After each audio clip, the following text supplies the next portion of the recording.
Kristen, you would like to bring forward or table an item for as a late item? I would like to talk to the committee about equipment financing program and just provide you with some information about that. And Okay, thank you. Thanks. We'll bring that up under, I think, new business 7.4. Okay. So any other late agenda items? Seeing none, if I could have a mover and seconder to approve the agenda. Joyce and Michael, thank you. All in favor? Thank you. Okay, next point, adoption of minutes. Minutes for the meeting of January 26th were provided in your package. And we're looking for a recommendation that the minutes of the FAC meeting held January 26th be adopted. Would anybody like to move that? I'll move that, Fred. Second it. John, thank you. Any questions or comments before we call for vote? Seeing none, all in favor? Thank you, that's approved. Any public comments under 3.0? Oh, nothing there, thank you. And the next one is to welcome an introduction to our identified as new and returning Chief Financial Officer, Kristen Watson. I'd like to welcome you to the committee. Do you know everybody in the committee, Kristen? I don't know John. I've not met John before. So pleasure to meet you, John. Look forward to working with you on the committee. Hi, Kristen, and welcome back. Thank you. Right. So John's also chair of the Bowen Bay Water Committee, so you'll get to meet him with that hat too. Oh, sounds good. Great. And yeah, well, everybody's very pleased that Kristen has rejoined the municipality. Is there any comments or things that you'd like to mention, Kristen, going to start up as your introduction? I think everybody knows more about you than I do, so it's kind of like, you know, from history. Just here to listen and learn what's transpired over the last few years. So I will be listening with open ears. Okay, well, thank you. Look forward to your input and your support and what we can do for you as well. Okay, moving on to election 5.1, election of chair. Under our terms of reference, annually we're required to elect a chair for the committee. So we didn't do it this time for whatever reason in terms of other things that were happening. So it's something that we should now address. And to proceed with that, I'll step back at this point and request that Steph conduct the call for nominations, and we can address the election there at that point. So Steph, over to you. Thank you, Fred. Is there anyone on the committee who would like to put their name forward to be chair or to nominate someone else on the committee to be chair? Joyce, you're muted. I would like to nominate Fred, please, as chair. Second. And we're going to secondary. All in favor? That was quick and easy. Thank you, Fred. Okay. You got an acceptance speech there, Fred? No, I don't actually. Oh, geez. No debates, no nothing. I thought I'd have all this extra free time now, but no. Anyway, thanks very much, and we'll move forward. Okay, thank you. We'll now move on to business arising from the minutes, 6.1. And Liam, that's for you to provide a update on the capital projects and a verbal report. Okay, so starting at the top with the community center, you've no doubt seen a lot of activity on the site. Today, they'll likely finish clearing and then they'll begin the removal of topsoil, which will be stockpiled and saved for repositioning on site once the remaining overburden underneath the topsoil is removed. And all of that material will be placed to the north in the area that's being set aside for parking. But there is an area that is being dedicated and set aside to be not to be disturbed for a septic field should we need a septic field if we're not able to connect to the sewer system, which is the way things seem to be pointing. And so things are moving along quite well, and we're finding our stride with the project contractor and the design team, and making sure communication is happening well there. We'll probably be into blasting next week. And I'm also happy to say that we were able to secure a site superintendent for the project who lives on Bowen. And his name's Simon Fowler, and he seems to be great. And then we also have our project safety officer and essentially assistant site super, also is living on Bowen as well, and was the site superintendent for the apartment building complex right next door. And we do have a local, quasi-local company that's been doing all of the civil site prep work and clearing and grubbing. And so it's really encouraging to me to see us being able to use locals and keep things happening here on the island. Moving on to the composting facility, that is still in the initial planning stages, and we're gearing up to develop the RFP for that project. We'll need to secure some professional assistance in the final design requirements, as well as the construction or assembly of the technology. It's basically a package plant that would be shipped from New Zealand, and but we'll need somebody to help assemble it and to get it up and running. We won't see any real procurement and or start of that project until 2023. This year is all about planning and getting everything in place. One of the things that's required for that project is phase 3 power, and it's been a bit of a challenge with getting BC Hydro to make that a priority to get phase 3 power to that area. And that's going in behind the Bird Recycling Center there.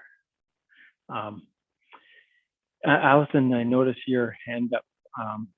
Was that for Yeah, question now, so or? with the composting facility, if my notes in my file are right, there's a fairly sizable contribution that has to come from the community to fund the whole thing.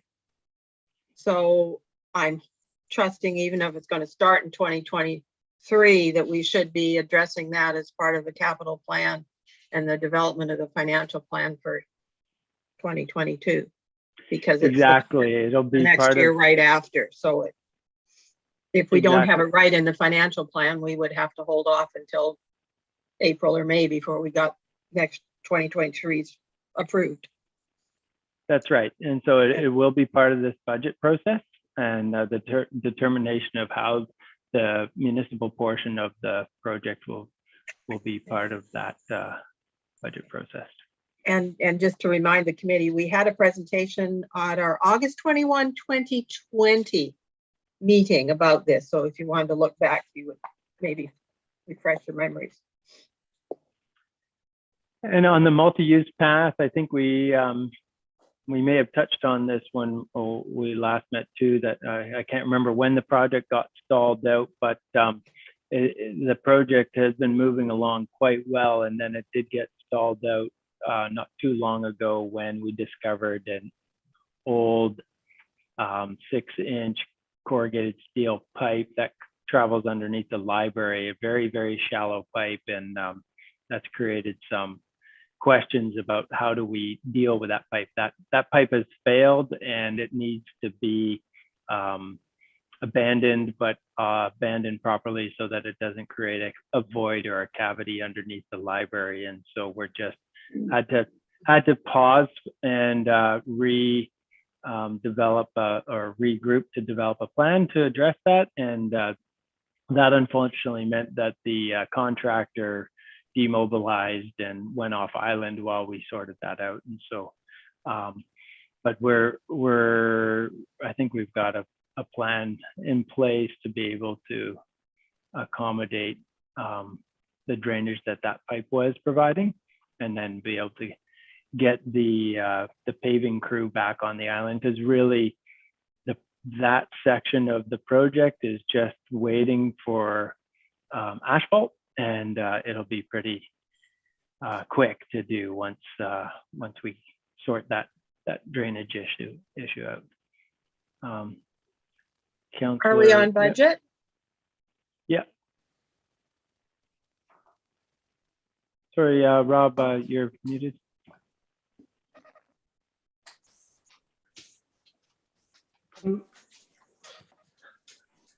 Timeline on the multi-use path. What do you think? When do you think the paving crew will be in there? Like with that drainage situation?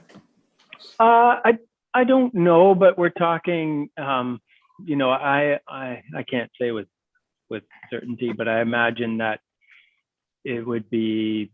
You know, we might be complete in the next couple of months. Okay, so hopefully before the summer. Wow, yeah, which is coming up. Yeah.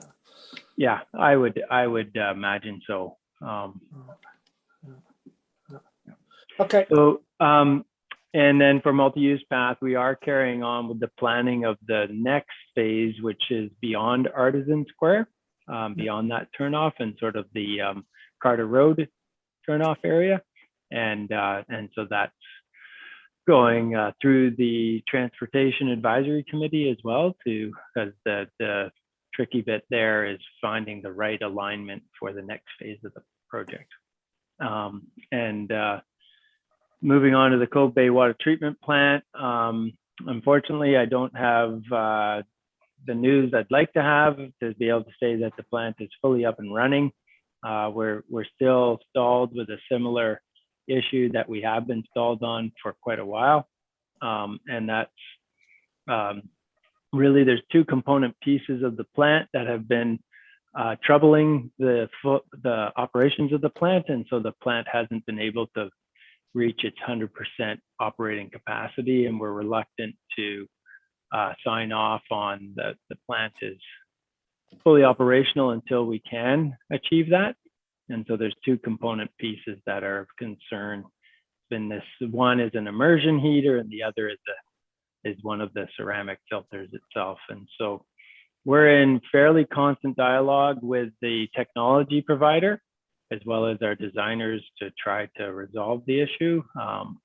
But it's certainly taking far more time than we anticipated, and we're really looking at what our next move will be on that front.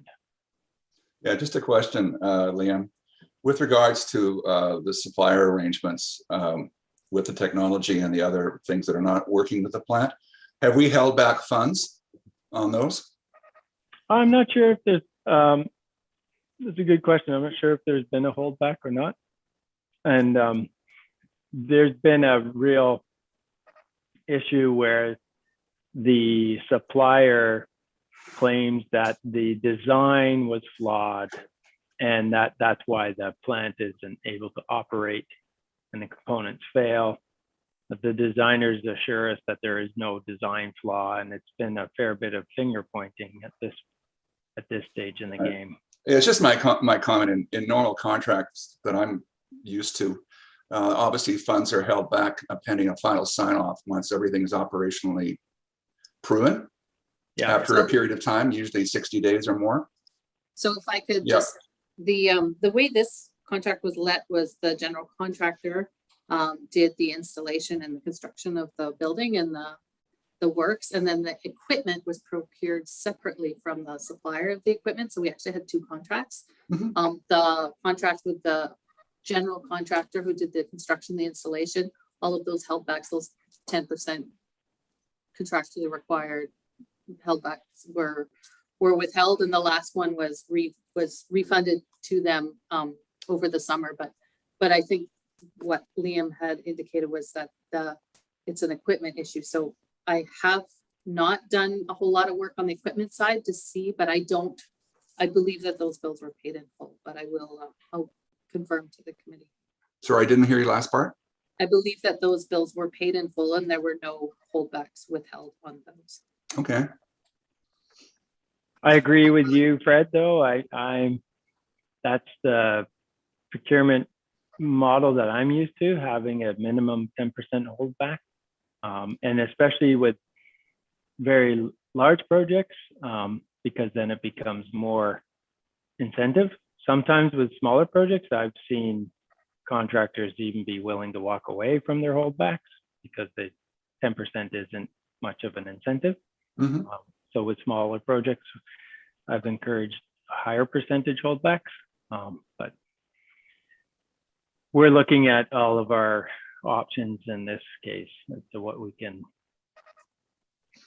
do to make sure that first and foremost get the plant fully up and running. So Grand Isle is a little community north of Smithers, just northeast of Smithers. I know where that is. That's good. Not a lot of people do. They have the same technology, and they did run into some challenges too. And so our director of engineering is going to be reaching out to them and trying to see how they resolve their issues. So moving on to the wastewater treatment plant, nothing is stalled out on that project. We're moving forward with the tender package for phase 1, and continuing to look at all of the options available to us to increase capacity at the plant. And we have had on island some repair work done to some of the manholes in the collection system to try to reduce the amount of leakage into the system. And we're also working with our consultants to determine like what the method will be to reevaluate the capacity of the plant, to demonstrate whether or not those repairs yield any additional capacity. And we did have a sewer committee meeting last week, the first one in over 3 years. And that was, I think, quite a useful meeting, and very productive, and making sure everybody was on the same page and understood what the path forward is. And we did talk about the possibility of, making sure that this phase 1 is moving forward as expeditiously as possible, and also to consider trying to keep the planning for phase 2 moving forward. And there was some concern raised about whether or not there would be a long delay to getting to phase 2 of the project. And really that hinges on what the financing for phase 2 could look like. And so more work will need to be done on the financing options for phase 2 to get us there. Just a question. Yep. Are you expecting that committee will take a much more active role now going forward? It sounds like there was renewed interest, and there made a recommendation to council to change the name of the committee so that it's not a management committee but an advisory committee, and 2, to increase the community members of the committee from 3 to 5, and there was going to be some effort to reach out to the residents so that there could be some resident representation on the committee as well as the existing commercial owners. Actually, I saw that by mistake. that YouTube. I have YouTube hooked up to my Shaw and my Netflix, and it came up as recommended, and it pops up a committee that I'd never heard of before. And apparently I was probably one of 2 people to watch it. So I did see that committee, but I think that's an important step in terms of getting broader community support and interest in this. And I think Glenn, I think, is the chair. That's right. And I think that the comment made about having members that are not sort of affiliated by being hooked up to the system, like broader community representation, is going to be an important step going forward. So, Just, okay, respectfully, I don't know if I agree with having okay, members on that committee that are not directly serviced by that service area. But I do believe that given the broad scope and impact of the project and the way that it's being financed, that council needs to play a very, well, council always plays a critical role in any of the utilities, but this one in particular, because Okay. it has such Thank broad you. impact. Kristen's hand was up, and then Allison, and then John. Kristen? Thank you, Liam. I was just going to reiterate a similar thought, which was given the extent of the Bowen Island Municipality general investment in the sewer system now, irrespective of any membership constituency on the committee, council is a very significant Okay. stakeholder in the system now. So we'll be providing regular reporting to council on the Okay, oh, that's fine. financial health of it. I'm okay with that. Allison? Well, I think there was general agreement that the members of the committee should be the residents, businesses, or property owners in the service area, which is similar for all our other utilities.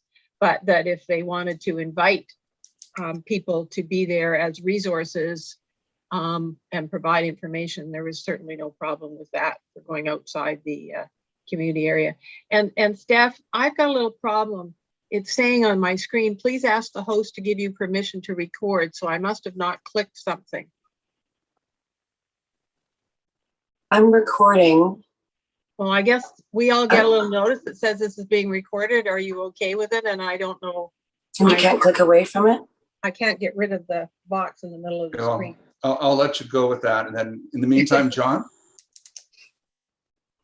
Thank you, Fred. I guess the only difference for this particular committee versus the water committees, et cetera, is the municipality is in fact a major investor and is providing funds to the plant versus in theory, all the water boards are on their own. So, and part of the rationale though for kicking in money was the fact that the Snug Cove and that area is an island-wide amenity. And therefore the feeling was that there was a role for island-wide funds to help out that community. So then it begs the question then, should there be island-wide representation on the committee other than council? Because of course, council's on a lot of committees. your time is certainly put in, you put in a lot of time already, and whether someone, I'm not volunteering, but whether there should be someone island-wide. So I've just kicked that in. Thank you. Thank you. Liam? Okay, thanks everyone. Carrying on with the Fire Hall Emergency Operations Center, that project is nearing completion. There's some external site work to be done to the side entrance and back parking. Some of the elevations need to be brought up to level the site, and then there'll be some external planting work, and we did receive a grant from BC Hydro. They have a I can't remember the name of the program, but it's basically like a community beautification program that allows for facilities to do landscaping. And so we've got some funding from that to do some landscaping there. And then another really interesting and fun element of this project is that there was a large Douglas fir tree that had to be removed from the site, and that the logs have been saved from that fir tree, and they're being shipped to high school in West Vancouver, where our building inspector is also a teacher, and he'll be milling the logs with students there, and then the logs will return to the site, and they'll construct a shelter for our heritage fire truck, as well as we're trying to get, I don't know what the technical term is, but it's a cookie or a slice of the fir tree as well. And we're going to try to get that presented there on the site as well. And as an educational tool where you can look at the growth of that tree and see some of the differences of weather and climate over time and things like that. And so that's a really neat element. We anticipate the facility being ready for use probably late April, May, and moving in, in June, and hopefully having a full open house ceremony in June or July. So that's it for my capital project update. Oh, Fred, you're on mute. Any questions for Liam? You're none. I just have one. Do we have any situations on our projects where we're, how should I put this? How are we performing relative to budget on our projects generally? Is there any outstanding issues? No. Okay. I mean, the Cove Bay water treatment plant could become an issue just because of the significant delay and the concerns that it's not still fully operational, and we don't know the extent of what the cost will be to get it to that place. So that to me is still it's a big question mark. It's an amber, not a full red in my books, but with the fire hall, we're tracking on schedule, on budget. Multi-use path, same thing. And the community center is just getting going, and so there's no red flags there. Same thing with the compost. Okay, thank you. We'll now move on to the 6.2 terms of reference. And my intent here is not to get into detail or specific around the trying to revise the terms of reference at this point. I think, as I mentioned, there was 2 outstanding items. One being the guiding principles around budget decision making, which we would be addressing before that we identified previously. And we were also awaiting feedback or reporting from the project that was undertaken last year on the various committee structures that was undertaken by council. And we haven't actually heard the outcome of that report, or as it relates certainly to the FHC. So we'd only set aside a few minutes here to bring it forward, but the primary part, I guess, was just a chance maybe for Kristen to give us a sense of how she sees her relationship with the committee going forward, just briefly. And before we do that, I will go to Allison and then John. Allison? Sorry, I didn't have my hand up, but I guess in this listening to your comment, I had thought the discussion about the terms of reference were more so that we all understood what the terms of reference meant, that there may have been differences of opinion as to just what the scope of what we were doing was. So I wasn't thinking we were even thinking about amending them. Okay.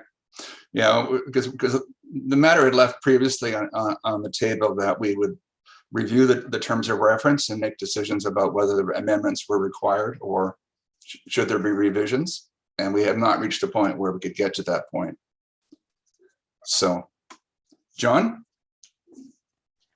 Thank you, Fred. I guess the terms of reference, I wondered whether it covers the recent consultations we've done, been asked to provide a very quick turnaround on a vote about the sewage plant and then about the water system. I didn't see them covered in the terms of reference. This notion, I know we brought it up earlier, we kind of questioned why we weren't consulted when the community center went forward with an amended budget.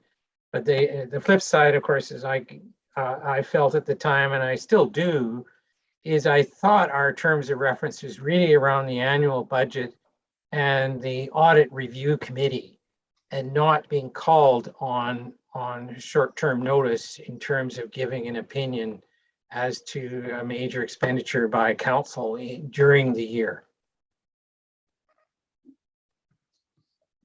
Okay. Any other comments?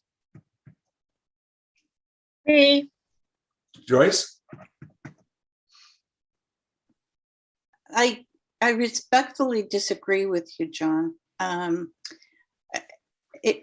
agree that all things going well, that there wouldn't be emergency discussions of the nature that we've had. But for us to be left out of the loop during a time when there's major issues means the community is left out of the loop in the discussion. And all the work that's been done by this committee over the years doesn't get put in to the decision making. So do the terms of reference cover what we were asked to do? Well, maybe not. On the other hand, for us not to have any input means that there's, especially the amount of money that was involved, there's no point in this committee.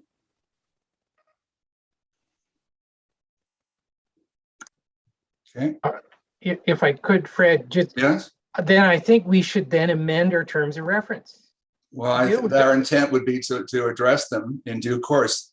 And I think But we're it's all not on agreeing the for that, current. but it's not there are other current short-term priorities, including the getting through the budget process. And then when we have time, I think it is identified as something that we need to do. Okay, thank you. That's all I wanted to do is make Okay, sure. that's fine. And we can spend some proper time on it.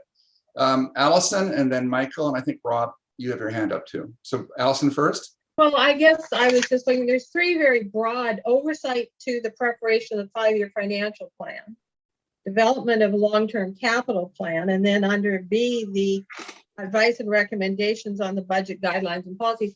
So I guess I take those to mean that oversight means, are we following our budget policies?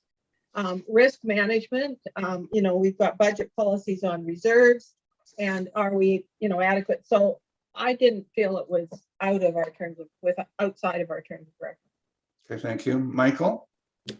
Well, firstly, John, thank you for raising the point. The longer I sit as a councillor, I realize that the Financial Advisory Committee plays a unique role, and not a unique role, but a real role. And it's also a great resource to council. A council are 7 lay people from the community, and we have to view countless decisions and stuff. And to have the Financial Advisory Committee available to discuss key issues, I think it's incredibly important, and to get their input, even if it acts as a counterpoint. The other organization that I'm part of, where the organization does not fulfill such an exacting mandate, we see what happens.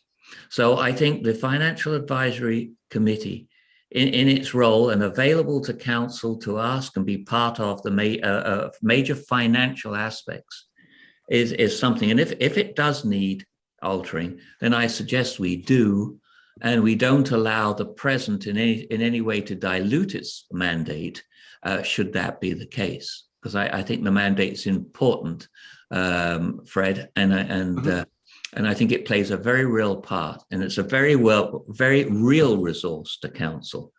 And and I've just in the last year or so, I've realized how important it is to have an independent financial aspect to our council, which and bless you that it is run by a chair that's not a councillor.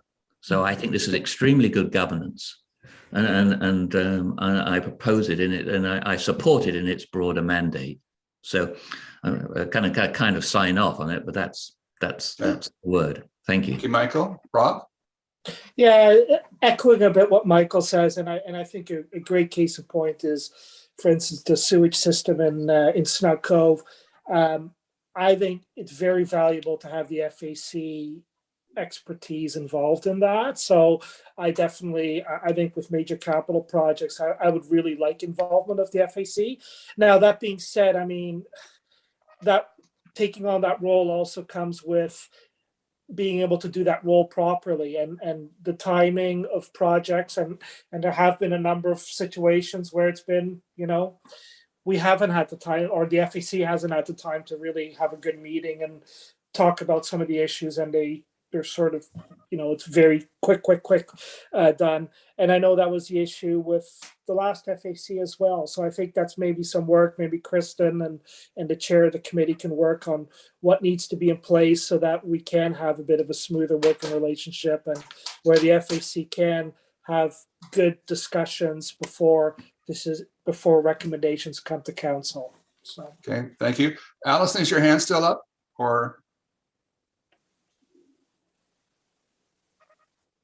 Nope. Okay. So I think that was the last point that I wanted to raise. And I first said about Kristen telling us about her role. Anything you want to say, Kristen? Which is sort of how we started out.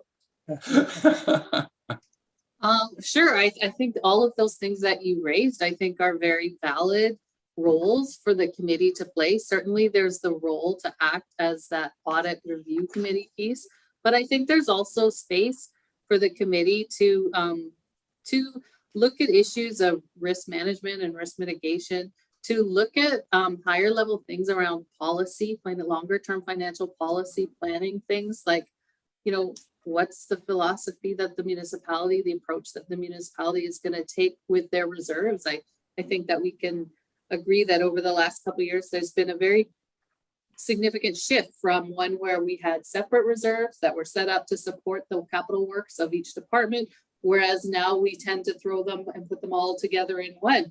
Like, that's a conversation that can be had. Is that a policy that we want to continue? I don't think I have all the answers to that. So I appreciate the role to have with other people who have other experiences in finance that are able to kind of offer an alternative opinion. It's not always what I think is right. So I appreciate that opportunity to have a discussion with other financially minded people to, talk about those policy ideas. Definitely there's a piece necessary for quarterly financial reporting. I think that we need to get back on track and continue and have those updates. It's going to take some time to get there. There's a lot of work to get through, to get the audit finished, to get this year up to date for the first quarter. There's a lot of work there. So I can't tell you at the moment what the timeline is for that, but it will be in the back half of the year anyways, where we'll get back on that regular cycle of quarterly reporting.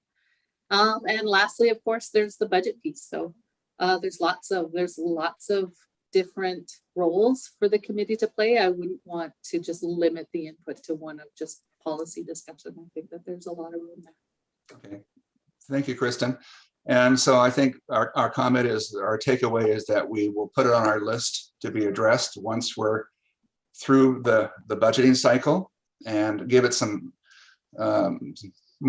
significant opportunity for discussion and to look at that at that time. So rather than trying to rush through it, I think it's something we have to think about and to consider and look at the options that are available to us. So that's something that we'll take seriously, and we can address that in due course.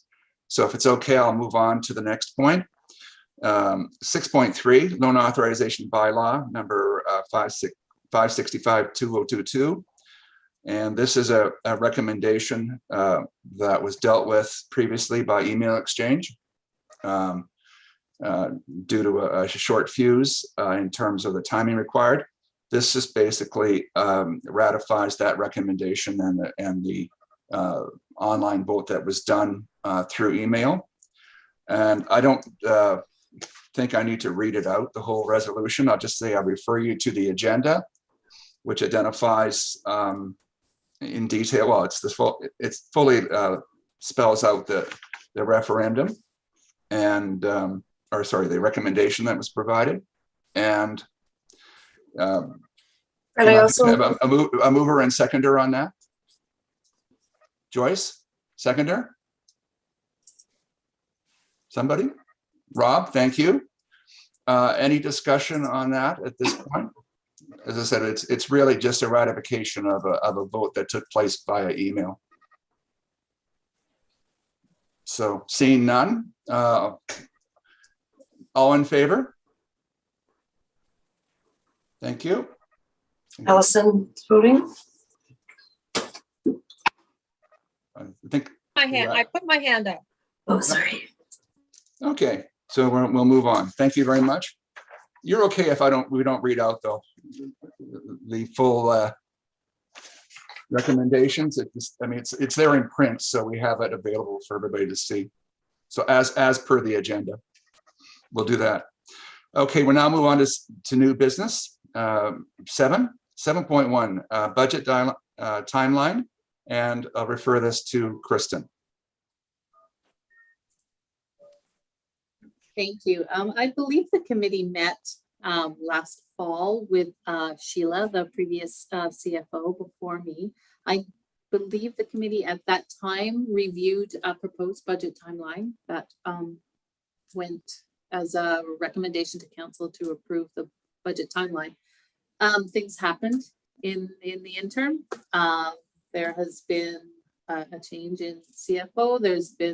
There needs to be a much more condensed and shortened budget consultation process in total. We're going to continue to have a 2-week window of public consultation, but of course, I think it's just more of a housekeeping, kind of a courtesy notification item that we've now revised the timeline to fit into the shortened window that we have. And we just wanted to lay that out for you and make you aware of what the new proposed dates were, and just demonstrate how we were going to work backwards from our statutorily required May 15th adoption date by council, and how we could manage to fit all of that in. So it's a really tight timeline, and we are working full steam ahead here to meet those required deadlines. But I feel at this point, I feel confident that that we will be able to get the work done in time. So I just wanted to give you some assurance that that would go on. Okay, thank you.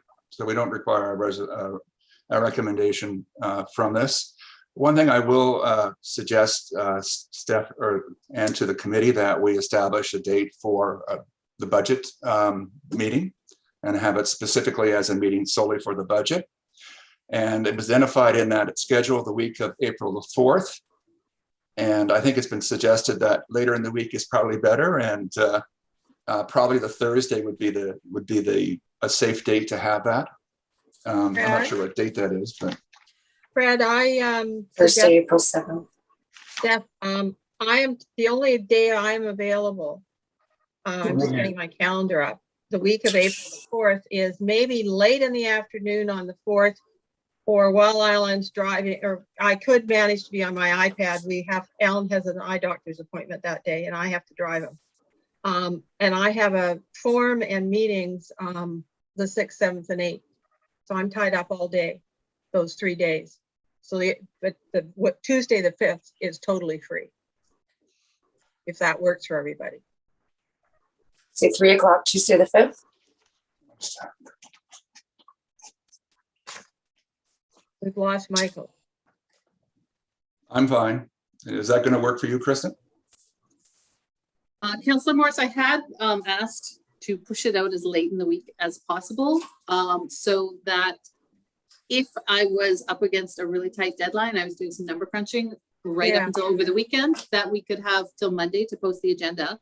So I'm fine with that, if you're okay with the possibility that the agenda might come right down to the deadline of a late items agenda. I think we can respect that.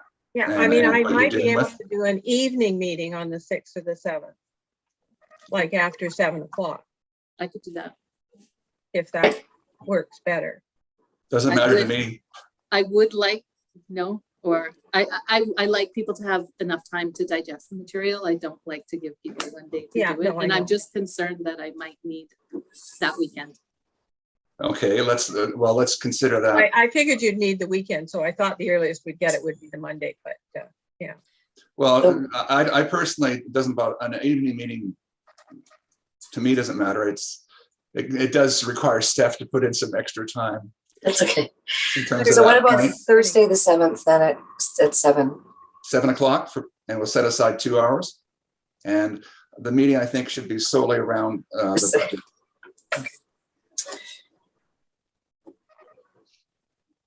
So let's go forward and with that, and we'll maybe do that survey, and we'll confirm that if we could. I Okay. just want to thank you for your flexibility on that one. Thank you. Well, I'll just miss out on the fun part of the conference. Well, I'm sure they're a wild group, Alice. You can join them later on. I haven't seen these municipal councilors. Anyway, they'll just be warmed up at that point. Anyway, we now move on to 7.2. And again, Kristen, your the meeting schedule and a verbal update on that, please.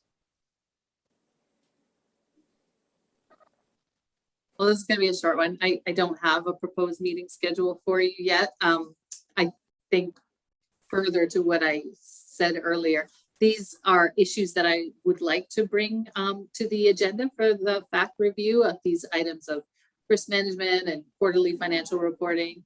You know, I'm setting my sights on May 15th, and I think at that time when we've got the budget adopted, That's fine. we can look forward to developing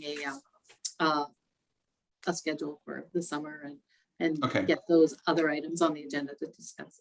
Do No we need problem. to set the date for the review of the financial statements, the audited financial statements, while we're talking about dates?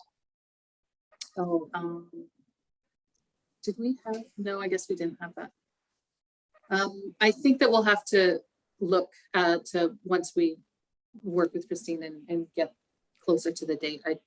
I'm not ready. They have to be done by the 15th, I think, so, well. Yeah, they do. Okay, thank you. Okay. We'll now move on to, there was a late item tabled, and well, 7.3 is moved to a closed meeting. I think we'll switch the order of that.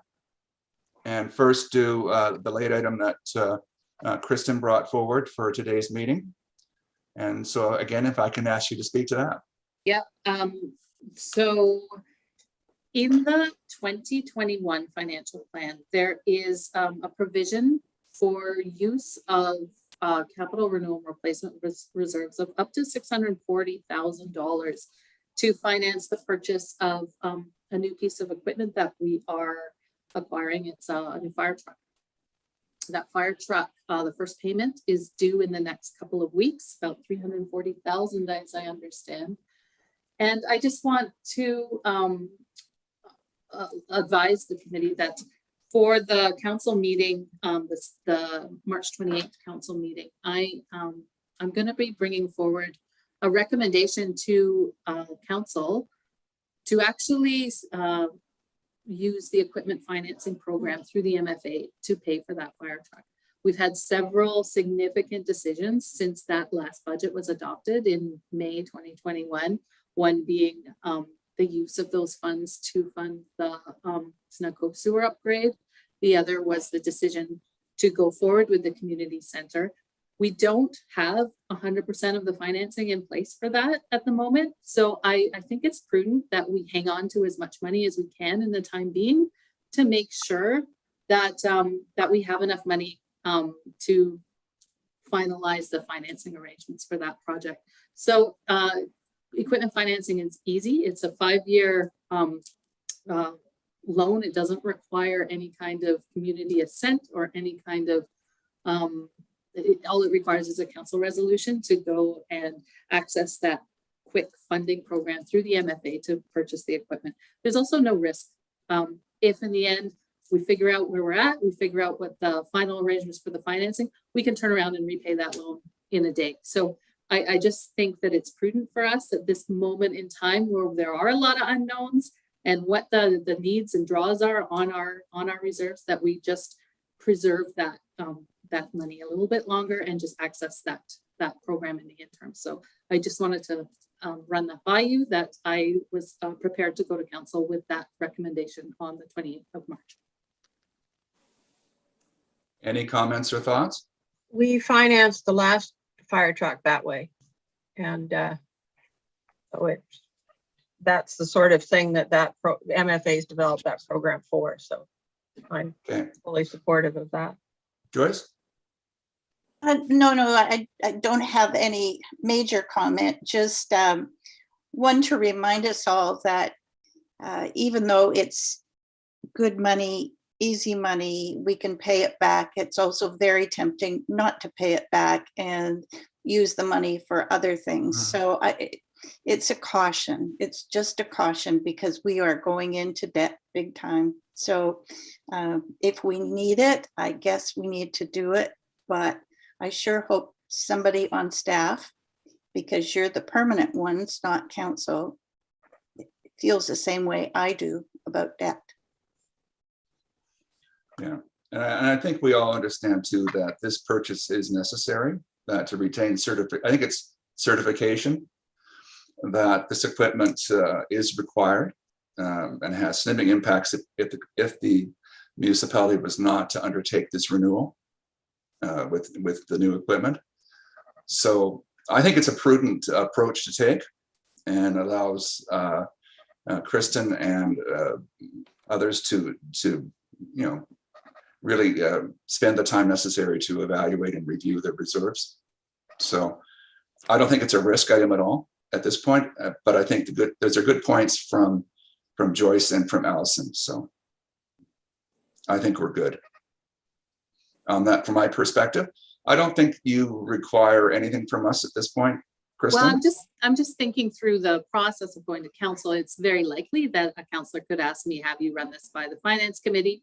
And then I guess it would be helpful then if the finance committee made a resolution to support the funding proposal. Oh, I was thinking the same thing, and I would move that the Finance Advisory Committee supports the decision of the Chief Financial Officer, the recommendation of the Chief Financial Officer to use the MFA equipment financing for the purchase of the new fire truck. Okay, do we have a seconder? John, and you also have your hand up. Do you have a question?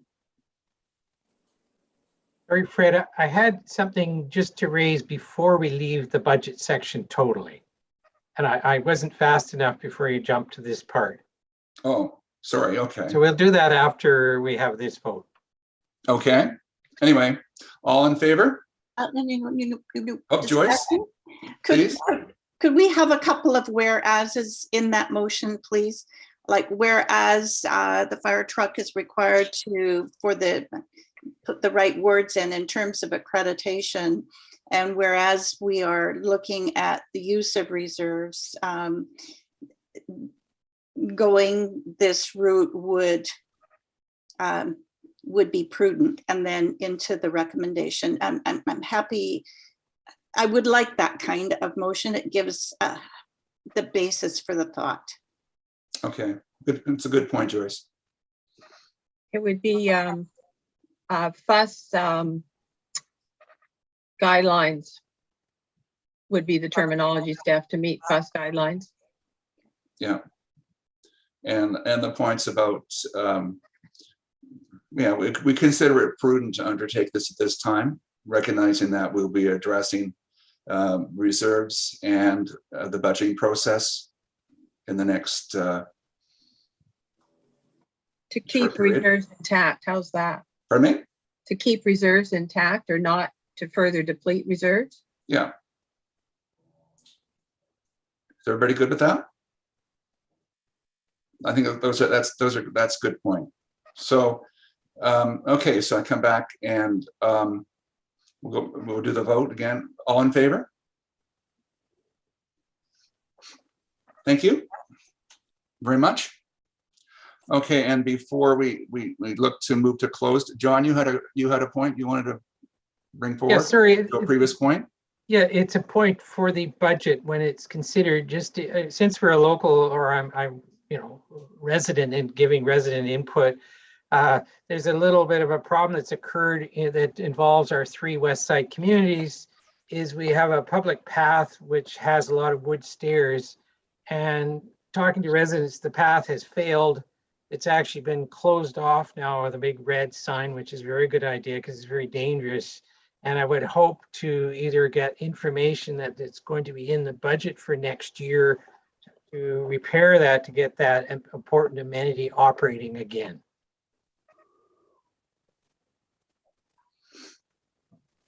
Well, You need to bring that up with the Parks and Trails Committee, Kristen. We've lost her. yeah, Kristen's hands up. No, I'm wondering actually if it's just part of the general public consultation process where community members bring forward their concerns and ask or make recommendations that something be put into a budget. it's not a water asset, is it? Like the Bowen Bay Water Committee meeting No. would not be the right place to bring that up, no? No, I mean, at risk of talking out of turn here and no disrespect, John, I'm not sure if this is the venue for that. But you rest assured it is identified as an item for the budget, and so it is captured. But then it along with all the other infrastructure priorities, because there are several other park assets like bridges and stairs, and especially access to the sea staircases that have been hit hard this last winter. So there's a number of park assets that have been identified for need of replacement in this year, and they're part of the budget proposal that's being developed. But I agree with Kristen that during the public consultation process, that would be the best time to see, if things were not there, then they could be raised by the public. And certainly at any point in time, any member of the public can raise something to the municipality or to council to say, hey, this is a priority that, I think needs to be identified in the budget going forward. Okay, thank you. Kristen? You're on mute. Are we just about to go into close then? We are. So before we go into close, I'd just like to advise the committee that Quinn has given her resignation, so she will be leaving us at the end of this week. So I just wanted to take the time to acknowledge the work that she did this year, completely on her own and just trying to pick through. And I just want to thank her for all of her hard work and how much I've enjoyed getting to know you and working for this very short period with you, Quinn. I'm gonna miss working with you very much. So thank you. Good. Thanks, Kristen. Yep. Thank you, Quinn. And best of luck and best wishes going forward. I'm thinking probably for the next section, we probably won't require your attendance, I would think. But we can now go forward to 7.3, move to a closed meeting. The recommendation is spelled out in the agenda in its entirety. And if I could have a mover and seconder, please. Rob, Allison, thank you. Any questions or comments before we go into closed? All in favor? Thank you. We're now going to go into closed session.